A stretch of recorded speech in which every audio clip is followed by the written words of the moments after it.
Because for a while, I would base my happiness and my feelings of self-worth on how well things were going for me comedically, acting, stand up, blah, blah, blah. And then you realize, like, there's so much out of your control. Yeah. I just thought that talent will do it all. It's like, no, babe. Even if you're the most talented, even if you're on, even when you get on, it's like if you don't have things in your life that actually genuinely bring you peace and happiness outside of this thing, it'll kill you. First I got your voicemail, then I got you. We can meet in person or maybe on Zoom. So tell me what's your genre, tell me what do you do. I'd like to know the things that specifically make you.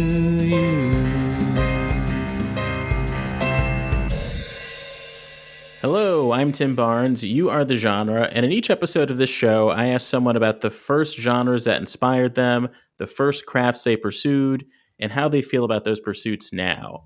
In this episode, I'm talking to Sonia Denis, someone that I met back in Chicago, but has done so many incredible things since. She's been named one of Vulture's comics to watch, and is an Emmy-nominated writer whose work has been featured on HBO's A Black Lady sketch show, The New Yorker, and McSweeney's Internet Tendency. Sonia also co-starred in the Emmy-nominated web series Brown Girls, and has also appeared on Adult Swim's Bird Girl, HBO's High Maintenance, and Netflix's BoJack Horseman. And she is set to appear in the upcoming Marvel series Ironheart on Disney+, which is crazy, because she is someone that I just knew going to open mics in Chicago. And you're going to hear a lot of Chicago references in this episode. Chicago is the legendary comedy town, primarily known for improv and sketch, but also has a beating stand-up heart. I moved there in 2012 with my good friend Ian Abramson, someone I went to high school with.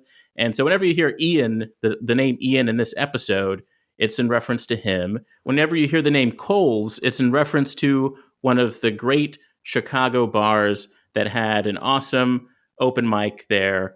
That was one of the few in Chicago with actual stakes, because there was always a group of regular people sitting at the tables up front. We talk about a lot of things in this episode, like how Sonia handled the pandemic, how she's navigating the post-strike world, and what it's like to be in the limbo of just waiting for this really cool series that you made for Marvel to come out. I think they finished filming it, a year or two ago, but it'll be coming out, they say, in 2025. And I also want to say, this podcast is something that functions in a way that I never thought a podcast could. When I first started podcasting back in Chicago, there was still the time where you pretty much needed people to show up to one location, or you need to figure out like a recording studio. And now with the magic of the internet, you can just send people a link, record separate tracks, smash them together, and then release it. And because of that, sometimes there are audio issues. I think this is an episode that doesn't sound the greatest, but is the greatest in terms of the actual words that are being spoken. So enjoy this episode with Sonia Denis. Well, you've done so many things. I think that's like partly why I'm so excited to talk to you, because you have been a host of a talk show. Yeah. I don't remember. Was it a TV show? It was a Facebook Watch show. Facebook. Yeah. Okay. So that's like perfect. Maybe before streaming was really like, it was new media. That's what it was. And we all know how Facebook Watch is still, the big leagues of streaming or whatever. Right. But I remember, what was that? That was like, 2017 or something like 2018. That? Mm-hmm. 2018. Yeah. So you have been, and I think a lot of people in our generation of comedy or whatever have been riding this wave of whatever new media means. I remember, right. I was always like getting these podcasting jobs and stuff, because that was the new thing. That was like, and it opened doors where, no one knows what degrees you need to be able to do this. Mm-hmm. And so we've always had to kind of navigate around these like new emerging things and try to cobble together some sort of career. And I feel like what's exciting is that you are now at a point where, like, I remember when I first got well, like when I first, one great way to phrase it is that when I first got to New York, and I think you had already been in New York, or maybe it was around the same time. What time did you come? What year? I got here summer of 2016. Okay. No, I think you got here before me then. Okay, because I remember going to a premiere type thing for the short web series Brown Girls. Yeah. Yeah. And Yep. that was great. And I remember reading like, oh, they might have some sort of deal at HBO. And Yeah. then This is like remember all your disappointments. no, but now, I mean, it's not coming out soon. Ever, I think. But But that was the most. No, it was an amazing moment, like making that. yeah. Yeah, honestly, I think I had a really good attitude with that one because it was like the pilot was sold, which people didn't understand. Everyone was coming up to me like, "Oh my God, you're gonna be on HBO!" Blah, blah. And I talked to my manager. My manager was like, "You might have to, even if you wrote something about yourself, you might have to audition for the role playing you." Oh wow, yeah. This, but it was like a pilot deal, and I think it just ended up falling through with like the whole process. But that was it still did a lot for me. It's the reason I got agents and like.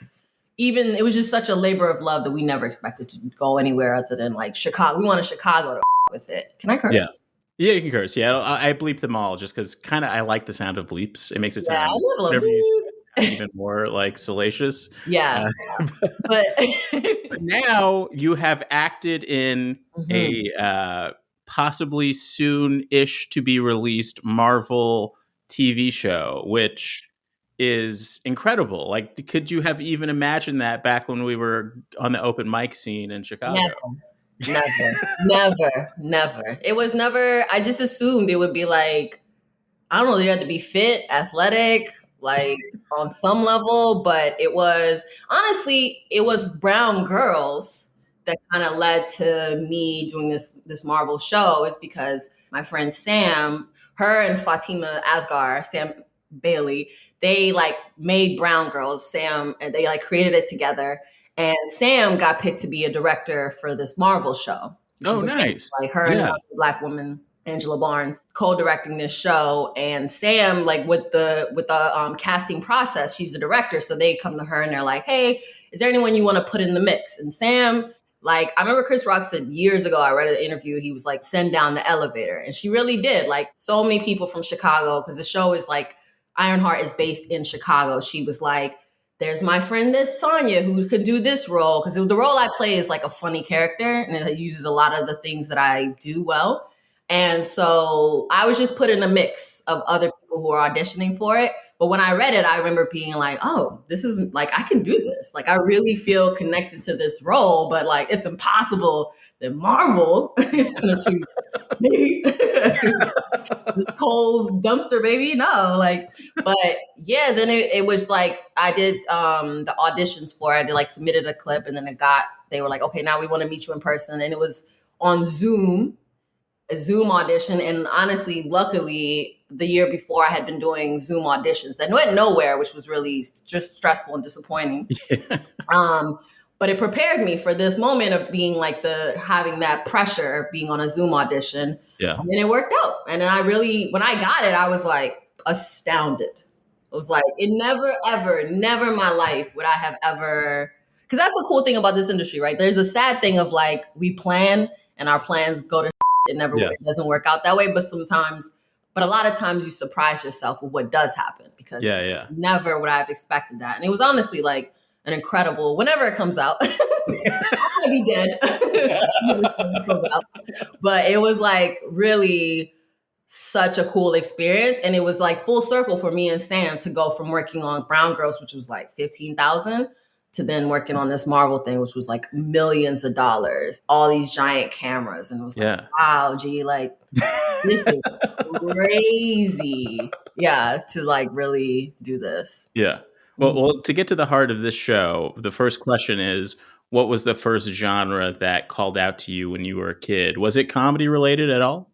No, actually, when I was I talked to my mom a couple years ago, and she told me when I was 9, I was like, I want to be an actor. Like, oh, wow. Another person who's like in her 20s, she was like, what do you want to be, Sonia? Da, da, da. And I was like, I want to be an actor. My mom was like, stop that shit. You know, like I come from immigrants. My parents were like, you're joking. What is an actor? I didn't think comedy then. I just was like, I don't know, I just felt drawn to it. And so my parents crushed my dreams. And then so I did computer science. Like I went to school for computer science. I might have to go back to computer science. Well, they say that not to squash all of your dreams, but I've been reading stuff where it's like, does like learning how to code even matter now? Because AI AI, is yeah. coming after that. Like AI is literally taking. So I guess I have no backup plan. I don't want to turn this into the universal basic income podcast, but right, exactly. Oh, we're communists or socialists. Yeah. who were the actors that you loved as a kid? Were you trying to emulate anybody? Yeah, I always loved the Wayans brothers. I loved even now I can kind of see like in my own comedy, like Marlon Wayans' comedic acting. I see it was kind of funny that I wasn't like didn't think I could do comedy or stand up because I used to watch a lot of stand up. Like I would watch Comic View and like Def Comedy Jam. I was obsessed with Dawson's Creek too for some reason. Honestly, I should have known that this was the way the industry would go because I remember reading a book about Dawson's Creek. Like that's how into it I was. Oh wow, yeah. And I remember reading one of the actors was like, when this is over, blah, blah, blah. And I was like, what? What do you mean? Dawson's Creek will always exist. How do you mean this is over? It's a hit. But yeah, I would like, or Felicity. I was like, I want to live in New York. I think I was just like enamored by like the escapism of TV. Like when I was a kid, I watched a lot of TV. It's honestly part of how I learned like English because that wasn't my first language. And yeah, I was just like amazed by like being able to like inhabit another character and like create a whole world. I would like print out scripts and make my little siblings like oh wow, yeah, all these things.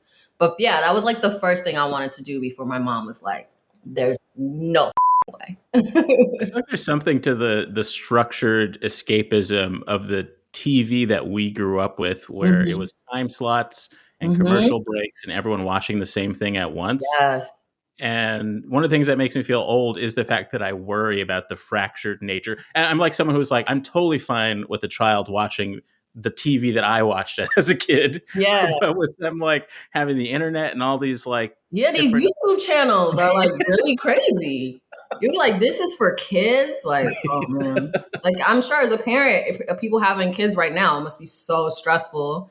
Yeah. To like know what's okay and what's not okay for your kid to watch, even if it's like a family channel, because it's like there's no regulation. Like it's just these people decided to make a YouTube channel and you sit your kid in front of it and then they come back like with some crazy ideas. Never know. And not to throw shade on your future home, Disney Plus, but the fact that at some point Disney Plus is going to merge with Hulu, it means that one day you're going to have DuckTales next to FX's Louie, Yeah, I don't know. Even our show too is like, it's not G-rated, it's not R-rated, obviously, but it's like, it's more edgy and like, it's not as, even like it's not like people were like, oh, are you wearing like tights and like capes? And it's like, no, our show is more like grounded. It's more like, what's that show with Diego Luna?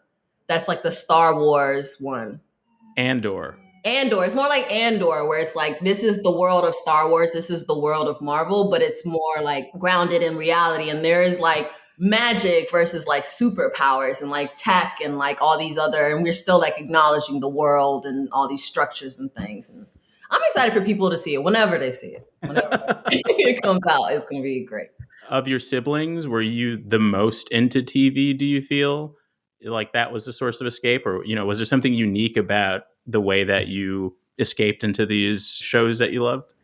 Yeah, I mean, I think that my siblings are younger, so like my parents were a lot more strict on them, or on me, I should say. They were more strict on me. So I think like I got to experience less, like I honestly was very sheltered and I didn't really like, it wasn't until I really went to college that I experienced like any like true freedom. Oh yeah.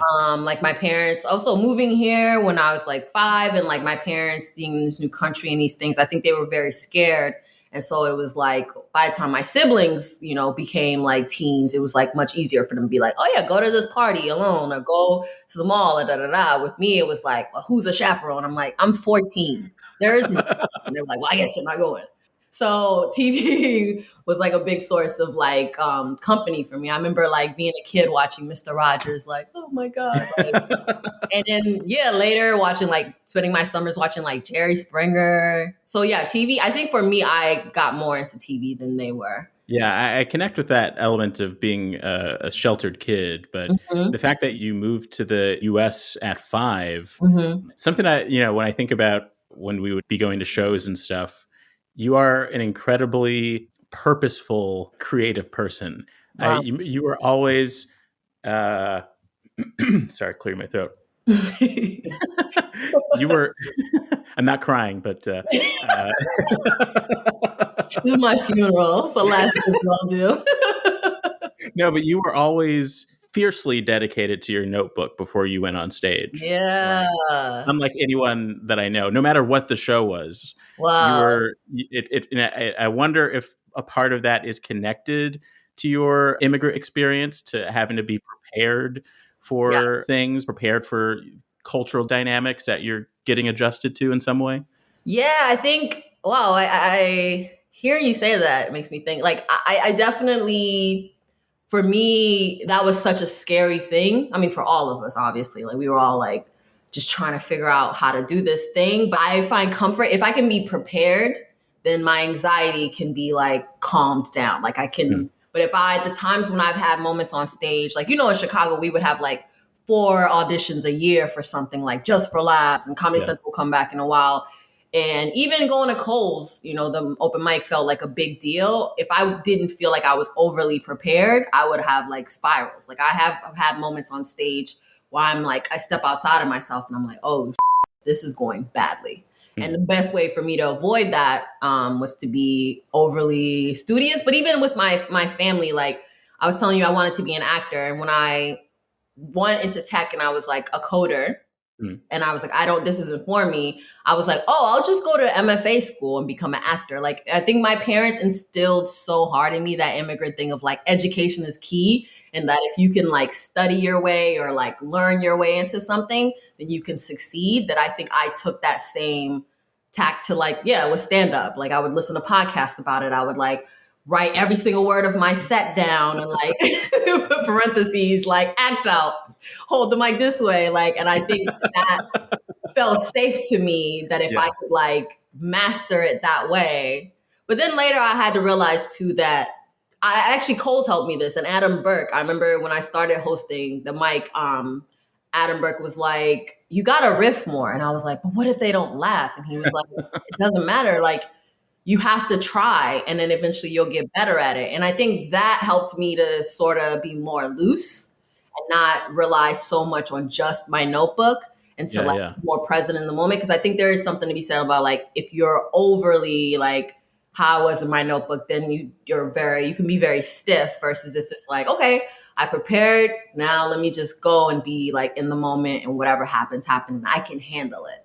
I think that took me some time to get to. Adam Burke is such a great comic. And interestingly, I learned an opposite lesson from him. I remember the first time I did Chicago Underground Comedy, which was like a big show in my head, one of the bigger ones you can do when you're starting out.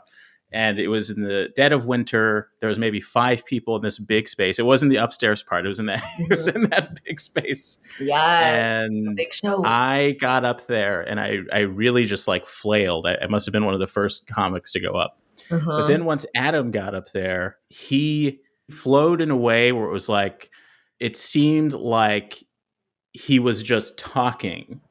You know what I mean?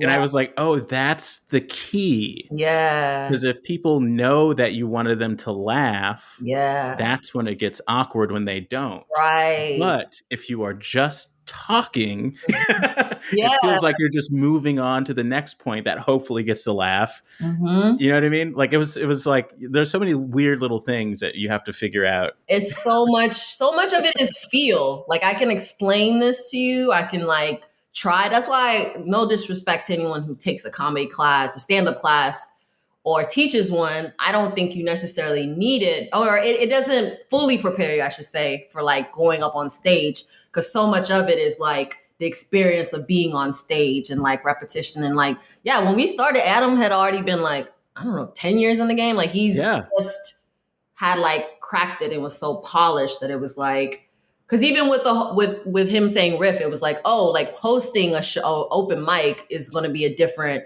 thing than hosting a show, or even being the opener, the feature, the headliner. And it was like all these things you had to learn, the nuances of it all. And it's like, it's a process. How did you feel about when you got to New York and when you started sprouting out to other scenes? Because there is something specific about Yeah. the Chicago style stand up. Like it really, in a weird way, because it didn't feel like the schools around improv in the city, Mm-hmm. but there are so many rules that are just like in place in Chicago about like what a show is and how it should work.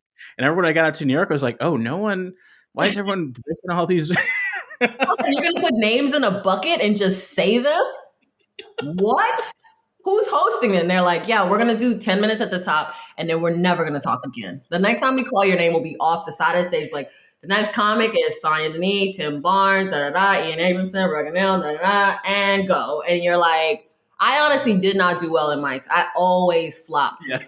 Every time. I was like, if I did 5 mics, maybe I did okay at 1. I couldn't figure it out. I also think here, like when we're in Chicago, it would seem like maybe more structured. Like if you're at the top of the show, you're the opener, and you'd be a little salty, like, damn, they think I'm only good enough to be an opener. And then if you were the last, you're like, oh, I'm the headliner. Here it's like, no. I have a show at 2:45, blah, blah, blah, blah. So I need to be out at da-da-da-da. And like, honestly, sometimes you want to go earlier because you're like, I don't need to be here all night. People would leave before the end of the show. In Chicago, no, like you'd be there the whole show. Yeah, it's a very different. I'm grateful I started in Chicago. I think if we had started in New York, we would have acclimated. But it felt like Chicago, even something like Cole's, prepared you for a show. Yeah. Because there was a host and there was a crowd of people who were there to see comedy. Whereas the mics I've been to here, it's like mostly comics and then like their poor partners who've been dragged to come and support your boo at an open mic. I could never. Yeah, it's kind of like Chicago was or is. I haven't been back in a while, but it's like Chicago is classic television. New York is like streaming era, sort of. Where it's like, oh my, like, yeah, the headliners go up first because they got these other shows to go to. Everything's kind of like choose your own adventure a little bit. Exactly. It's a lot less structured and more free flowing. And you're like, yeah. I felt very lost when I moved here. I was like, wow, I've been humbled. And I wasn't even like a big fish in Chicago, but it felt like I had started to understand like, oh, okay, I get booked on this, I could do that, da da da da. And I think like it's hard when you are put in another scene and there's like a hard reset. And it's like, I feel grateful that we still had like, especially like in Chicago, like people would be like, people like, oh, you're from Chicago. Oh, I guess you're going to get Conan next week. Like, it felt like when I came here, a lot of people from Chicago were like landing and doing super well. Yeah. Or the positive would be like, oh, you're funny if you're from Chicago. Like, I felt like it really prepared us for coming here. So it wasn't like you started with no skills, but it was like, damn, this is a much bigger pond. But then there's way more possibilities. Like in Chicago, we were fighting over like 10, the Onion or Laugh Factory, Zany, Here it's like the possibilities are endless, but that's also one of the most expensive cities in the world. So I'm interested in this idea of you being someone who likes to put things on a grid. And so I think that's an interesting way to try and map out your, this isn't your funeral, Sonia, I promise, but to map out your life. So you were interested at my funeral too.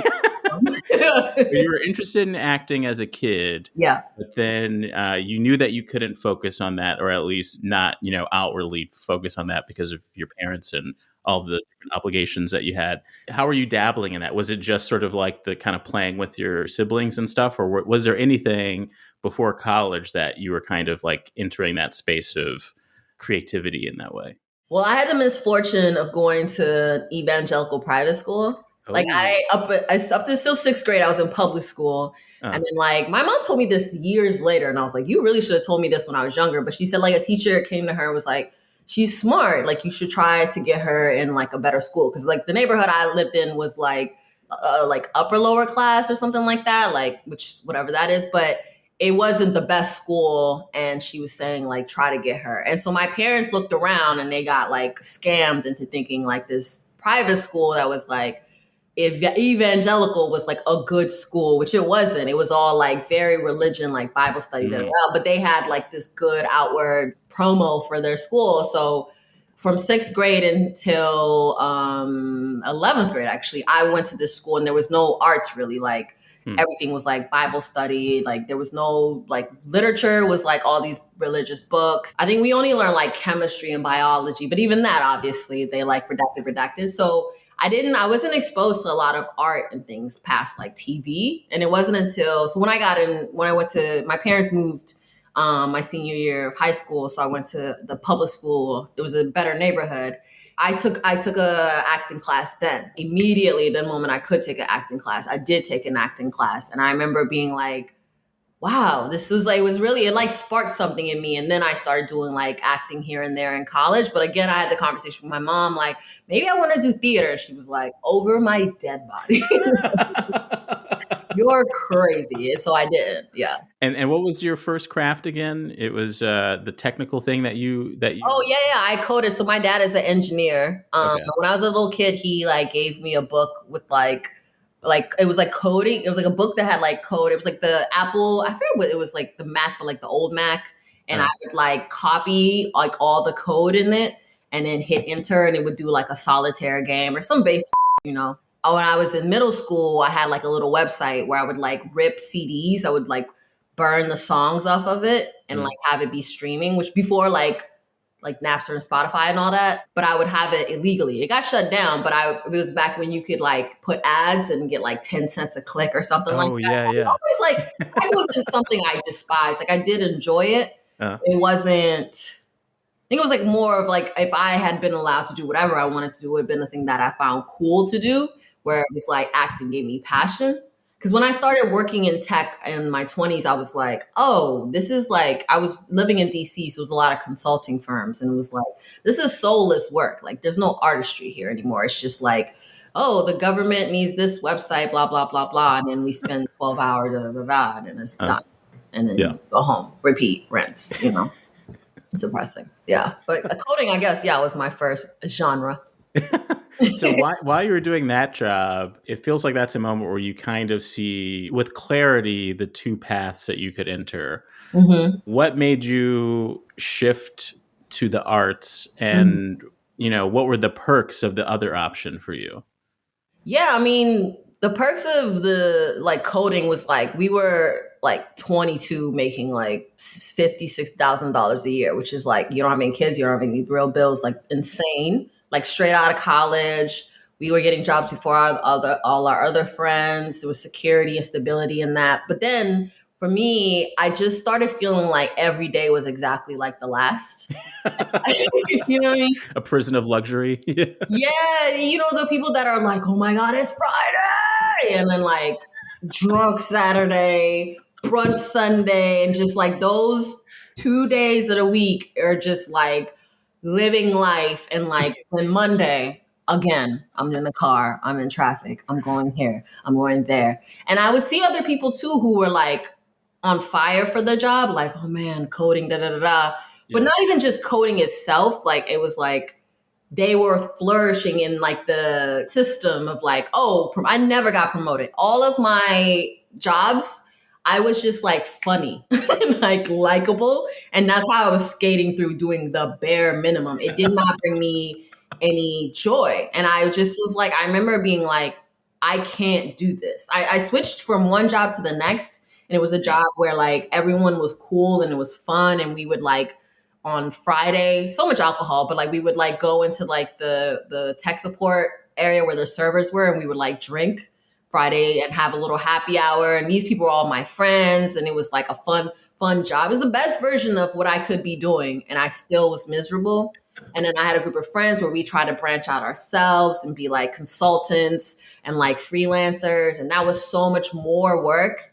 And I just was like, I think I've hit a wall with this. Like, I don't think this will ever be fulfilling. And so I started taking like classes at this conservatory, like acting classes. And then just slowly like dipping my toe into it, and then like getting like some positive feedback, like, oh, like you seem like you're good at this, or like you have some like talent, da da da. And then I just slowly until I like applied for MFA school at the two hardest schools, Columbia and NYU. And I was like, surely I'll get in. And they were like, so like, what acting experience do you have? And I was like, yeah. oh, I was in a little play from the conservatory, da da da da. And they were like, no, babe, it's not going to work for you.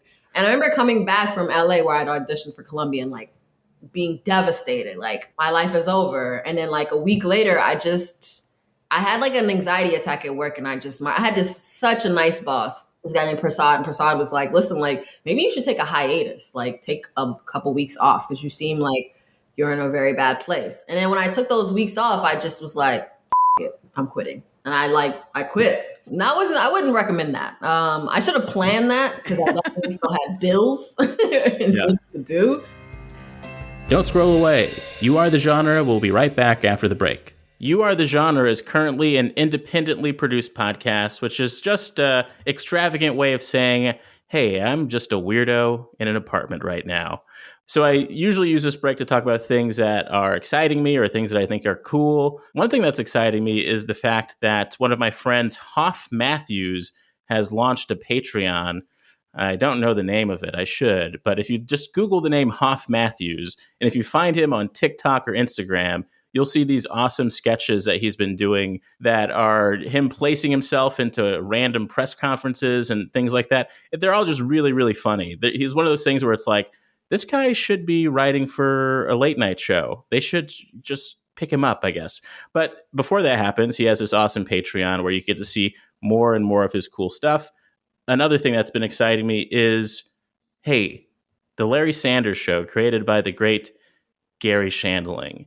I think I used to watch it when it was like YouTube clips years and years ago, and it kind of lingered in my head because it was a precursor to The Office style. And then I got into it again when I was writing for The Tonight Show starring Jimmy Fallon in the heart of the pandemic, where I just wanted to figure out, okay, why am I so into the concept of late night? What does it mean to devote yourself to a career on this end of the entertainment spectrum? And so I watched it out of just like a general curiosity of that and the time at which it came out. But for some reason now, I just finished it. I've been watching it again, and a lot of things suddenly clicked. Like this show really was dealing with a number of things, like a lot of what we're talking about in this episode with Sonia, about the ego, the dynamics of competing with other comics, and trying to peel back the layers of the drive of it all. So I've been really enjoying that, and I've just been going on a crazy deep dive of all of his other interviews, like his You Made It Weird and his WTF interview. Why am I telling you all this? You should be listening to more of this show. Did you know that You Are the Genre has a corresponding newsletter where you can get updates on the latest episodes?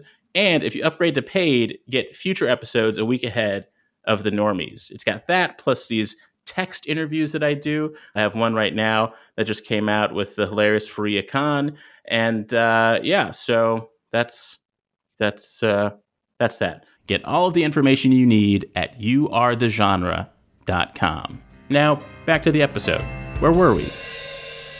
There's kind of nothing like that feeling of quitting. It's oddly, because I've always, I mean, I like quitting when I know I have something else moving forward, but it is one of my true favorite feelings in the world. It's like in the top 3 is quitting.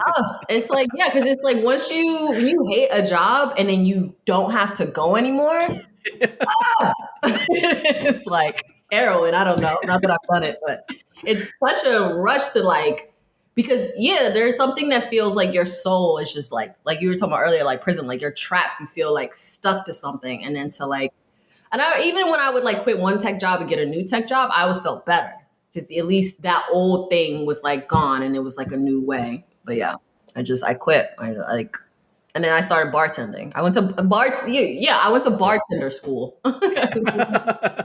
Which is a great skill. I mean, it's something that you could like, I feel like you can always fall back on. Yeah. Yeah. The robots aren't taking that one yet. Hey, not yet. Not yet. What did acting mean to you at that point? Like, was it a glamorous image, or was it just that you found a sense of peace in the act of doing it? You know what I mean? Like, were you seeking fame, or were Mm. you just seeking comfort in this art that you love? Yeah, I think I never like imagined really fame. I think for me it was like I think I just when I was acting, even in these classes where it would be a couple minutes, it just there was something that felt real and authentic about it. I felt like for me with coding, I always felt like I want to do something that makes me feel like I'm contributing something into the world that only I could do. And when I was like a programmer, it was like anybody could do this. Like I don't have even in college when I was a comp sci major, like it was really hard for me, especially going to that evangelical school that did not prepare me for college. But I would meet people who would be in these theory classes, these like math classes, who would just like get it. And it was just so effortless for them. And they could create something like where you're like, damn, I never would have thought of that. And I never felt that for me. Whereas when I started acting, I was like, oh, this is something coming from like the deepest part of me that is something unique that only I could do. And I think that's what it was for me. It felt like it gave my life and that moment purpose and meaning in a way that coding never could. Did you like the challenge of getting a script and just figuring out how to embody the words? Was there a spark to that for you? Yeah, and it was really hard too because like depending on the thing, like reading the context and figuring out like how to embody this. And also like the conservatory I went to too, there was like some racism there, honestly, where there would be moments where you would feel like they would tell us, they were like, listen, 70% of actors are white men. Like you're gonna be a 30 little percent, and actually how many are black, how many are women, like all these things. So it was like really like, damn, there's no future in this for you. And I was also doing like serious acting. Like no part of me ever thought I'd be comedic until like I did like a sketch show with someone that I met at the conservatory. And then someone was like, I did terribly at the sketch show. I was so anxious. I didn't know what I was doing. I went into the room and they were like, zip, zap, zop. And I was like, what the hell is this? Like, I'd never taken improv. But once I honestly added the comedic element to it, that's when things really started clicking for me. And then doing stand-up, actually. Stand-up was the first, before even, like I wanted to be an actor, but then when I did the sketch show, someone was like, you should try stand-up. And I was like, you're crazy. Me? What? And then once he put that seed in my head, I just started like, I would like have my laptop and I would record on the photo booth. Yeah. I would record myself doing a set. And then I would like play it for my friend and be like, what do you think? But that's when the first thing that I really was like, oh, this is like I felt like this is something that truly comes from my soul, like from my heart. And it's something, it made me feel connected to the part of me that wanted to do something like unique and special. That was stand up for sure. There's something like, what I'm trying to say is I can't wait to see you on a late night show, just sitting on the couch. Yeah. Because you're in that space of like, Sonia is built for the fame element of it, I feel like. I feel like, especially the fact that you started off with acting and then got into comedy, something about that, I think, builds like a universal skill set in a way. I don't know why I'm talking so vaguely, but I'm gonna send this to my manager. Tim, somebody please. But I guess it's also the fact that like you brought up that Chris Rock quote, and I think like Ian, me, you, like something about the way that we dabbled sounds like the worst word to use, but like the way that we pursued comedy. Yeah. I do feel like we were really into studying an older system that still felt like it was in place, but kind of isn't anymore. Yeah. True. Like now it's like, oh, TikTok comics, and you're like, wow, this changes so much. That's the great thing about getting older and like living life is like you do learn more, but then it's like as soon as you learn the thing, it changes up. And I see why like old people are so cranky. Like they're like back in my day, it's like, damn, you learn some shit, you like, bet I know how to do this. And it's just, they're like, nah, these new kids said they're gonna do this. You're like, TikTok. Yeah. And And it I just didn't learn how to changes. do stand-up on stage. And it just changes so fast. Yes. But even like, okay, so the fact that you were entertaining your bosses in a way that kept you like there, but not having to do too much. Follow me with this analogy. Okay. One of my favorite things is when you're kind of used to a routine, like your route home. Yeah. And then one day you get there from a different street that you never tried before. And then all of a sudden you have this whole new concept of where you live just because you entered from another direction. You're like, oh, that's what this side looks like. Yes. I feel like there's something that connects that experience just generally with an immigrant experience. And I feel like all immigrants can see the matrix code of whatever society, whatever society they're interested in. Because like people who grow up in the US, you like grow up with this set of rules and stuff. Yes. but you take it for granted. And then someone who just comes here from a different street is like, oh, this is all I have to do. I can see the game. Let me play the game. Like they see it as a game more than. No, wow, that's a great analogy, actually, because it is. But it is like, on the one hand, I do think like I was prepared, like moving here, not under like having to learn American culture. That was honestly, I think that's why I became funny. It's because I was like, I had to be hyper self-aware, hyper observational to understand like what it's like. Music is playing and everyone knows the steps, and you don't. And you're like, oh, everyone knows here I can't dance. I have to learn a different electric slide everywhere I go. The cha-cha slide now, like, which also that's another thing. Like you'll be at a wedding, like, wait, what's this one? Like, but it also is scary too because for me, I actually coming to Chicago was really anxiety inducing. Like I had anxiety before, but my anxiety went off the rails because it was like, being in new situations freaked me out because it triggered the part of me that remembered not understanding what, the system was, what the music was, not hearing it and being fearful that because when you're a kid, like being like everyone else, that's safety, and standing out, it gets you in trouble, it gets you picked on. And so like I wasn't getting picked on, but I understood that I didn't understand, and that like freaked me out. So it's like, having to acclimate to, like you said, like, okay, that's okay. I'm going to try a different street. Like actively, I would choose to go home a different way today in order to like learn my neighborhood more and like be prepared. But yeah, it's safer to just be like, I take this street every day. That's my street. I don't want to go another street. Like I want to stay here, but you can't. Ugh. Yeah. I hate it. I hate change. I hate evolving. I hate growth. You think that because so much of comedy is about, in some ways, accepting how you are perceived in whatever room you're in, but also projecting an image of yourself. Do you think that with everything that we've talked about you growing up with all of these different experiences, do you think that ties into your love of it? Because I, in a very different set of circumstances, am obsessed with perception. And I think the reason that I love stand-up is because I project one vision, and getting the laugh means that everyone agrees with it in some way. So with you, I'm sure that there are levels of like, okay, what does it mean for me to be Black in this space? What does it mean for me to be Black and an immigrant in this space? Is there a unique catharsis to just like kind of explaining it all or controlling perception on stage?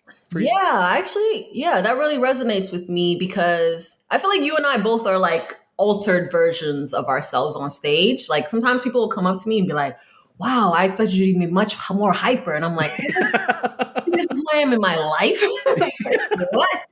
But it is fun to go on stage and like tap into like say things that you don't necessarily mean for, the point of it, or have like, I always connected with the comedians and like the artists, like satire. I'm a big fan of like satire, and like, I enjoy being able to go on stage and like be a version of myself, like a hyper aware, hyper period, like a version of myself that I would never be in my real life.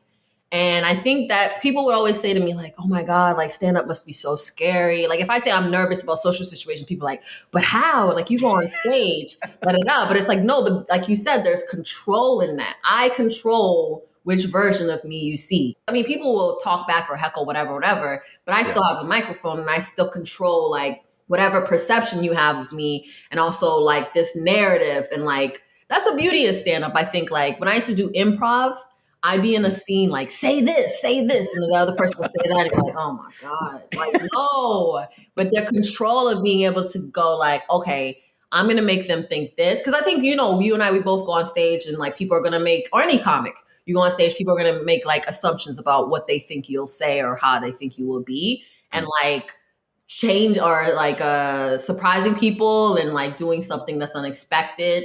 It's really fun, like to be able to go on stage and decide like, okay, I'm going to talk about this thing, but not in the way you would expect me to, or maybe you wouldn't even expect me to talk about this thing.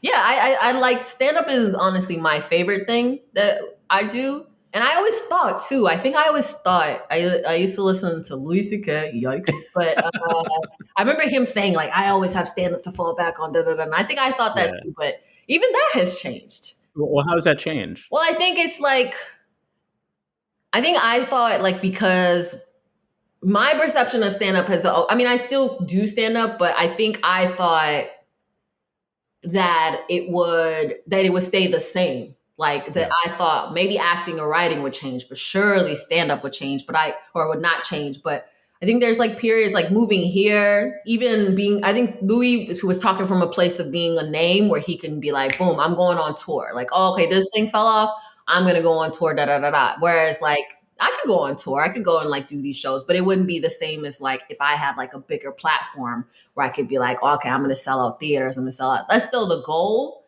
but it's just been like hard to navigate for me. Like when I was in Atlanta shooting the Ironheart show. And when I came back, I felt like a lot of people were like, oh, you live here? Like, it was like, damn, now I have to like get back in the rhythm of it. Like, so whenever you go away for a job and you come back, people are like, I thought you lived in LA. I thought you lived in da-da-da. And it's like, it's just constantly having to reassert yourself and like figure out a way to like keep the momentum going, which I think I just assumed like it wouldn't have to be, but it was easier in Chicago where there was like 200 of us versus here where there's like 1,000 comedians, you know? Yeah. I think a shift for me that I have to make about stand-up is that I was very much like specific goal-oriented, like getting a late night set, getting a special, but specifically what they meant when we started. And the level at which that has faded has made me have to adjust. And lately I've been like, okay, I feel weird about the clips, but that's because I've never tried to make the end goal the clip. So what if I treat this 1 minute clip like it's a Conan set? Yeah. Conan, like how long were you like, man, I gotta get on Conan, Conan's like, I'm retiring. You're like, what? What do you mean? Or like what was the comedy festival in Portland?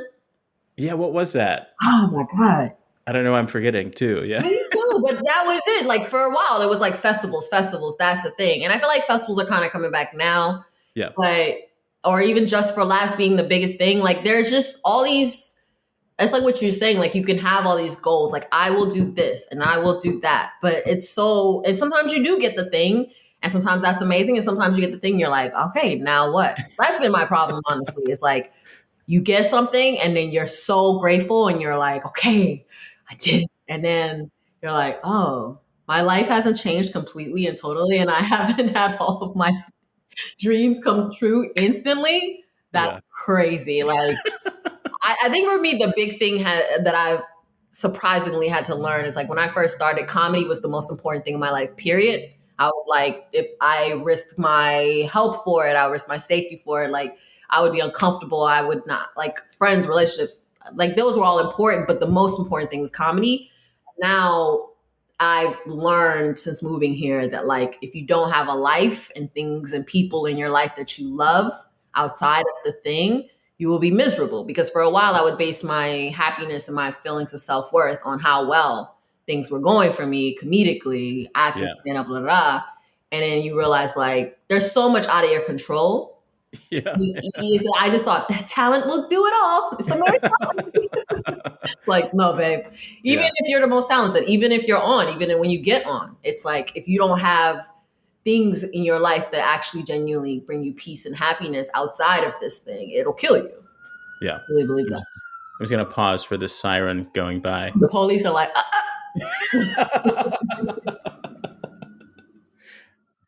When did acting reemerge in your life while you were like had this laser focus on comedy? Like, how did you start? And did you feel weird about it? Yeah, honestly, it was like Brown Girls. Like I took a Second City classes and then kind of like stopped doing improv, focused on stand up. And then I was at Second City and I got invited to do like stand up at this like showcase that was all like black comedians and actors and sketch people, da da da. And then that led to me doing this other bigger show called Afrofuturism, like nightly or whatever, which was cool. And then that's how I met Sam. She had sent me the script. I was supposed to leave for New York actually.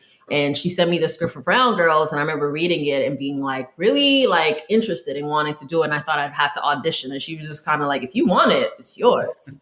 And I was like, I did feel like an imposter. I was like, I'm not like an actor, right? Like I don't have like this skill set. But then being on set and doing it, it just started to feel natural and effortless. And then also the reception that people had from it, from the relationship with me and Nabila, the other actress.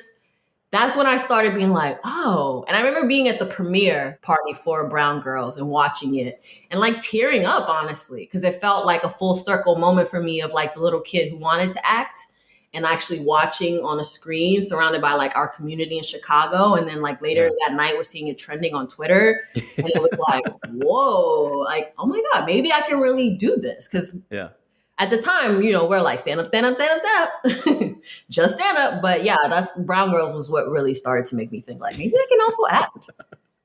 A weird downside to stand up is that when you are that focused on it and it's all that you care about and all that you do, there, at least for me, it feels like there's a point where there's a point where people only know how to talk to you about it when you're trying to like bridge out of that point of just like, I just want to live life. And like, what? Life? How did you get out of that? It seems like you've reached a good space with balancing your actual life with all of your creative pursuits. How did that go for you? I honestly, I think it was actually a hard lesson. I had a writing job that was like really intense. Yeah, I started, I think when I moved here, my reps were kind of like, if you want to do other things, you should do other things. And I had interest in acting and writing, but like, obviously when I was in Chicago, the focus was more on stand-up. So as I started to branch out into other things, then that became the thing I was obsessed about. Like, how is my overall multi-hyphenate career going? And then I had like a really, really hard writing job which was like 12 to 18-hour days. And like, there was a summer when I didn't see my friends. Like people don't know how much energy writing for a show is. There should be a study on this because writers' rooms, honestly, you don't know until you get in the room. It could be the worst experience of your life. It could be the best. Like honestly, this job I'm talking about was one of the worst jobs I've ever had in my life. I worked at McDonald's when I was a kid. You know what I mean? Like it was there's something so physically demanding. And even the best case ones where you have a really good boss who lets you get off at a certain hour and like, it's still like writing, you're just using your mind the whole time for hours on end. It's really hard. Yeah. With this job, I think it was like, it came at a time when I really needed it. It was after the pandemic. And I just remember being so stressed out and seeing all these other people who are stressed out and miserable. And it just like broke that in me. Like something in me just snapped of like, oh, if I got the thing that I wanted, which is this job, which is on this network, which is getting this money, and I'm miserable. How's that possible? Like I never. Oh my goodness! It's almost like you're you're back at the first office job in a way. Yeah, it was a different version of that. It was like, wait a minute. I was like, well, how?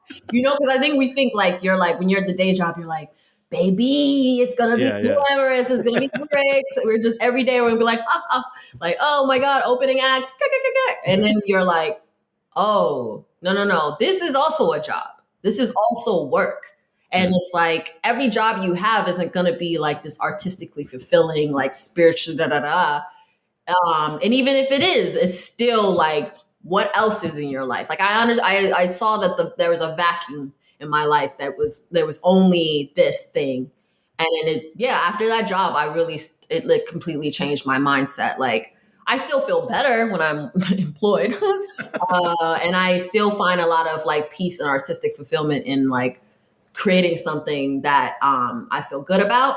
But I also understand that like, especially this last, like, you know, during the strike and everything, like if I hadn't done that work to try to like have a life and like also even work on myself, you know, like I think, you know, there used to be that debate of like, oh, do you think like if you weren't depressed that you'd be funny and blah, blah, blah. And it's like, yes, like the thing that made you funny has already happened. Like, and honestly, it'd be better for you to be in a better headspace because depression and anxiety will stop you from being productive, period. But yeah, after that job, I just really completely changed my mindset and was like, I'm going to make sure that whether I have a job or not, that I have things in my life that make me feel happy and good as a person. That's great. Yeah. Do you have any anxiety around, because everything you're saying is that you like stand-up is a true passion of yours, but even if it were to get to a point where it stopped having that same, you stop having that same feeling towards it, would you have anxiety around trailing out of doing stand up? Because it feels like that fear you had, or the that feeling of like oh, I have to like enter the space again, like when you come back from Atlanta and people forget that you were ever you know what I mean? You sure this is my funeral, Tim?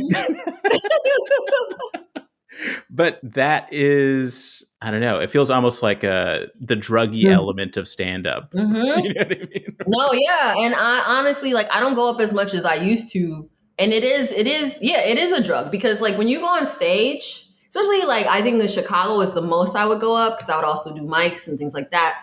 It was like, I had a bad day, I'm going up tonight, I feel better. Like there is a rush, there is like a high that comes with having a great set that kind of like for that moment, for that hour, however long, makes you feel like, oh, all is right in the world because I can do this. Like, I'm okay, I'm good because I can do this.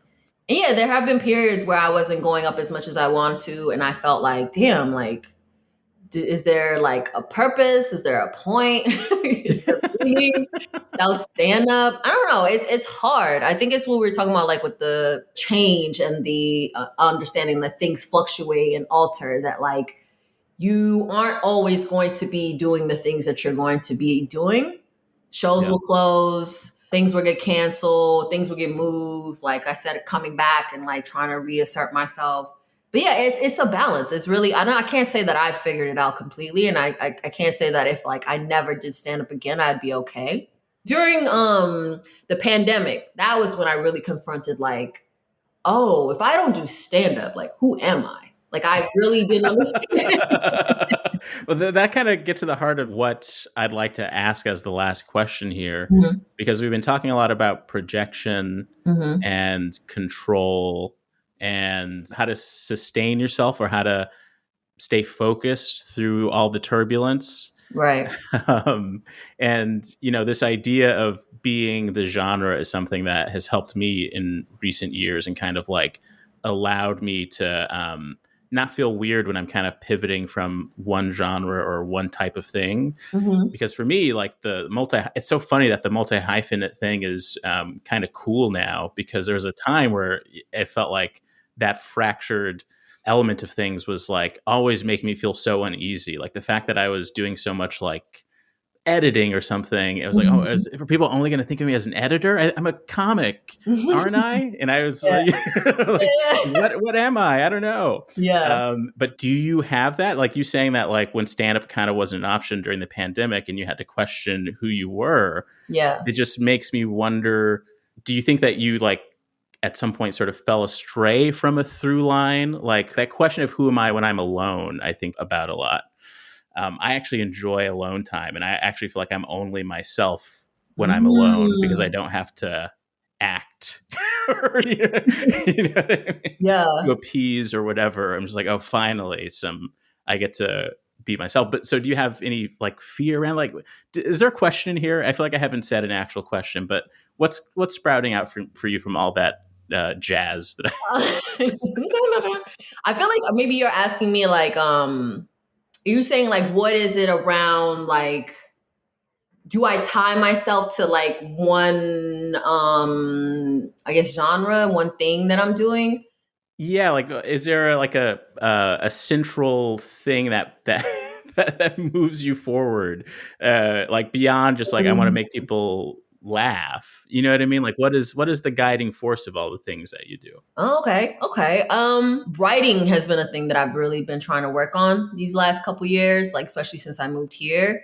And that is honestly the thing that I find the hardest. Like acting and stand up, I feel like like I said, I've dabbled in acting and I've been trying to be funny, and those things felt like easier to get into, whereas screenwriting has felt like really, really challenging, honestly. And I've had to take a lot of time to like teach myself. Because I didn't go to film school or anything like that. And then even like you said, when you have all these different talents, it is like I think there's control in being like right now, like being like, okay, I want someone to hire me versus being like, I want to create something so that I have something sustainable. Like I think that's where my goal, honestly, is to be able to be a auteur, Mm. someone who creates their own projects. Like being on the set of Brown Girls and other things I've done with Sam, where it was just us as a community coming together, like, oh, you're a cinematographer, you love this, you love that, and we just all come and make this labor of love. Those were honestly some of the best experiences I've had working, and even like creating your own show in this bookstore, blah blah blah. It was like, oh, the people, like the homies coming together and making something Mm. cool. And I've also done stuff with you and Ian, like that felt like real to me because it felt like the most control and the most like we created an environment. Like I trust my homie. I know my homie's not gonna abuse me and make me work 15-hour days. You know what I'm saying? Like, or I have a random racist moment or whatever. Like I think like the people who do that, like the Issa Raes and the Donald Glovers of the world who like make things and are known Yeah, to yeah. make things. I think that's ultimately my goal is like I'd like to be able to create stories. Right now, that's my driving force. But I understood that, like, if I can't write a good script, if I can't pitch a show, if I don't Yeah. understand, like, the machinations of, like, creation, I'll never really be able to do that. And I think, like, in moments like this, where it's post strike and there's, like, everything is in flux, I think that it's more so for me now, like the importance of being able to say like, hey, I have an idea for a show and Yeah. here's the script, here's the this, here's the that, and I want to execute it. And then be able, even in after party, the Facebook watch show I did, like that felt like, oh, it was so small and it was on Facebook watch, it was like we had so much more control and we were able to like set the tone and create these things and make this little show that like resonated or whatever. But even that, I didn't have all the control, but I think that's my ultimate goal is to be able to make work that comes from me with people I love and like within the industry. And that has been, I mean, that's like a really, really, really hard thing.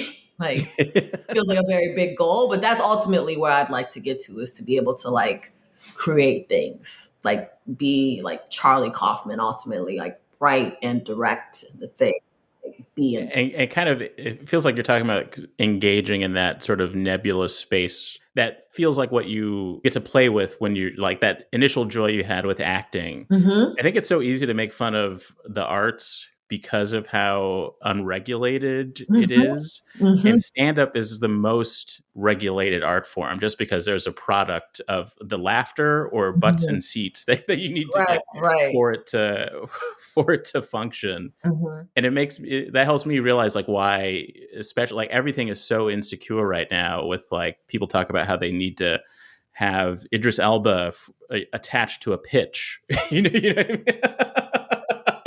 Like, what? what I mean? That's But what that's but that's the are? studio's way of regulating something that is like getting some element of certainty around what if you're just reading someone's drama that they wrote and you don't get to visualize Tom Cruise or whoever in it, what is Mhm. this thing? Right. So it seems like what you're saying is that the goal is to get all of the chess pieces, to get all the code in the right in the right set of organization so Yeah. that people can acknowledge it and say, okay, I'll press enter on this. Yeah, because I think then it's like if you can prove that you are a creator and that you can create things that people will be into, and I do feel like that. I feel like the times when I've like when I randomly still even to this day will run into people who are like, oh my God, I love brown girls, da da da da. And it's like to create something that resonates with people deeply. And then like if you can do that, and then that I think opens up the world, because it's like not only can you ideally create your own things and then maybe have your own production company and all those things. I think it also like someone like Michaela Cole, who like made chewing gum, like that, like what it would have been so much harder for her as a Black woman in Britain to get cast in something than it was for her to make something that shows like, oh, she has range, she's talented. So now it's like she can make I May Destroy You, but she can also get cast in blah blah blah show. And it's like, I think that's my goal. But it's such a hard thing because, like you were saying, like it's so like what will they want? We're trying to like mind read people, like Idris Elba, Viola Davis, like comedy, sitcom. What is it? Tell me what you want, please. Yeah, and I think that's probably partly why there are so many genres that are just like being melded together at the same time. It's partly because the industry doesn't know what it wants, but I think there's other factors. And my favorite genre is this mix of genres where it's like, yeah, Succession's a drama and a comedy. I don't know what to tell you. Right. What? It's so, yeah, and it's just constantly like, you're like, it could be like, oh, in my soul and my heart, I want to make this, da da da, and they're like, we hate that. And you're like, oh. Okay. That's actually not financially solvent. So what else you got? And you're like, I put all my eggs in that. So now I don't get to make a living in New York. Great. Yeah. What a life we've chosen, Tim. And I keep telling myself I'm going to be able to end these episodes on a positive note. But yeah. I guess. Is there any advice you have for people, or is there anything that helps you get centered through all the chaos? Advice for me, like I'm at a AA. I just had a whiskey and I'm trying to tell the people how to quit. No, I think let me dig deep. No, I think it's like I do honestly think, even though like lately has been really, really trying, post-strike has been a really trying time. For me, everyone I know for the most part, even I know people who have jobs that are like stressed out, but I think it's like, I think that ultimately what you can do as an artist is like, I think it's like a continual race. Like if you focus on not just your talent, but I also like, for me, I'm realizing like it's really important to hone in on your craft and make sure that you're the best. But I think early on, I kind of ignored and didn't think as much about the relationship aspect of it and the connecting. And I think like I said before, like some of the best moments I've had have been when I've created with my friends. So I think like times will fluctuate. Like even though now it's like a hard time, there've been other times when I was even more sad or even more stressed or even less accomplished. And then, the pendulum swung and things got better. And I think it's like, again, find things in your life outside of this art that give you peace and joy, but also at the end of the day, like whether you are being acknowledged or not, like your talent, like if you believe in your work and your craft, then that is a universal truth, no matter who is or isn't paying attention to you. And I think you keep doing your work, you keep working at your craft, and eventually the pendulum will swing. Like I really love basketball. One thing like in the NBA, like, or in a WNBA, like it's like you will have an injury and you'll be down bad and everyone will be making fun of you and you're done. But it's all about like your mindset. Like if you truly believe like I will get where I'm supposed to get, and if I just keep working at it and I keep trying, eventually you will. You will. And you might get injured again and you might fall off again, but it's all about finding things outside of it to continue and sustain you, but also believing in yourself and continuing the work every day. Showing up for yourself. That's all you can do. And taking rest. Rest is radical too. I think like I grew up, especially with immigrants, being like work, like every day, even when you don't feel like it. And I think sometimes it is important to just take a break and be like, I can't today. Today I'm just gonna chill. Today I'm just gonna hang out with the homies or watch whatever, blah, blah, blah. That's not bad. It's a long It's a long journey. It's never ending unless you're a Nepo baby. Which, why aren't we all? Like, it is just never ending. And yeah, there's highs and lows, peaks and valleys, and that's just the nature of it. It's a cyclical thing. I don't know if that made any sense. No, it's perfect. Yeah. Yeah. Sonia, Denis. Yes. Soon to be in Disney Plus's Ironheart. 2025, allegedly. 2025. I'll see you on The Daily Show starring the clone of Jon Stewart. Yes. Clone Stewart. My clone will be there. Want more from Sonia Denis? Go to sonnydenis.com. That's SONIDENI.com.